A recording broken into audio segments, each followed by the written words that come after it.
यह बात सही है राष्ट्रीय जनता दल और विपक्ष की तरफ से। ये जो न्यू मॉडल जो गवर्नेंस की बात की जा रही है, गुजरात मॉडल, जिसमें विपक्ष को समाप्त करना चाहते हैं।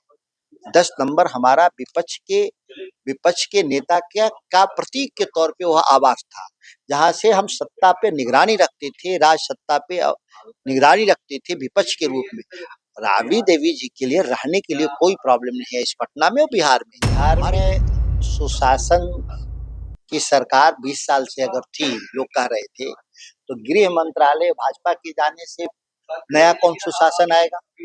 तो आज ये तो साबित हो गया है कि भाजपा एक की जो गंगा है वॉशिंग मशीन, उसमें कोई भी लोग अपराधी आके वह साफ सुथरा हो जाता है। आरजेडी सांसद सुधाकर सिंह हमारे साथ हैं। सर, बिहार में नई सरकार का गठन हुआ है। गृह विभाग जो 20 वर्षों से नीतीश कुमार अपने पास रखे थे और वो भाजपा के पास चला गया है। सम्राट चौधरी नए गृह मंत्री बने। कई तरह की बातें चल रही है। क्या आपको लगता है कि बिहार में अब सुशासन कायम रहेगा? बिहार में सुशासन की सरकार 20 साल से अगर थी, लोग कह रहे थे, तो गृह मंत्रालय भाजपा के जाने से नया कौन सुशासन आएगा। अगर कोई नया सुशासन भाजपा के राज में आना है तो नीतीश कुमार का राज तो पिछले 20 साल से कुशासन का राज था। हम लोग तो कह ही रहे थे कि राक्षस राज है बिहार में, कुशासन का राज है। लेकिन जिसके हाथ में वो गृह मंत्रालय गया है, वो कुशासन और राक्षस राज के प्रतीक के तौर पे मानेगा। पूरे बिहार में भाजपा और जदयू ने एक लंबे समय तक अभियान चलाया कि वर्तमान गृह मंत्री माफिया हैं, कानून तोड़ने वाले हैं, दर्जनों उन पे अपराध के केस हैं उन पर। कम उम्र में गलत एफिडेविट के आधार पे एमएलए बने, उनकी विधायकी चली गई थी। यह आरोप राष्ट्रीय जनता दल नहीं लगाया, विपक्ष नहीं लगाया, यह आरोप तो आज ये तो साबित हो गया है कि भाजपा एक की जो गंगा है वॉशिंग मशीन, उसमें कोई भी लोग अपराधी आके वह साफ सुथरा हो जाता है।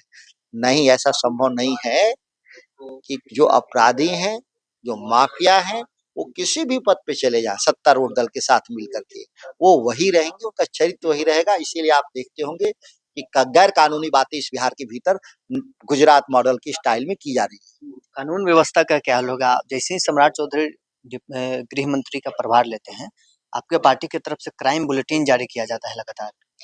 क्राइम बुलेटिन इनके जमाने से नहीं, ये नहीं कहना है कि हम केवल इनके जमाने का, हम पिछले 2 साल से बिहार में क्राइम बुलेटिन जारी करते हैं। जब मीडिया ने अपनी भूमिका सीमित कर ली या विड्रॉ कर ली कि अपराध के बारे में बात करना मीडिया छोड़ दी, तो राष्ट्रीय जनता दल ने उस अपने विपक्ष की भूमिका के चलते डेली हम लोग क्राइम रिकॉर्ड हम लोग जारी करते हैं। वो परंपरा हमारी जो है वो 2 साल पुरानी परंपरा, इसको हम आगे भी जारी रखेंगे। हम दबाव में नहीं आने वाले हैं। बिहार के लोगों का हक है यह जानने का कि बिहार में कितना अपराध बढ़ रहा है। राबड़ी देवी का आवास दूसरे जगह अलॉट किया गया है, तो 10 सर्कुलर रोड का आवास है, वो खाली करने का आदेश दिया गया है।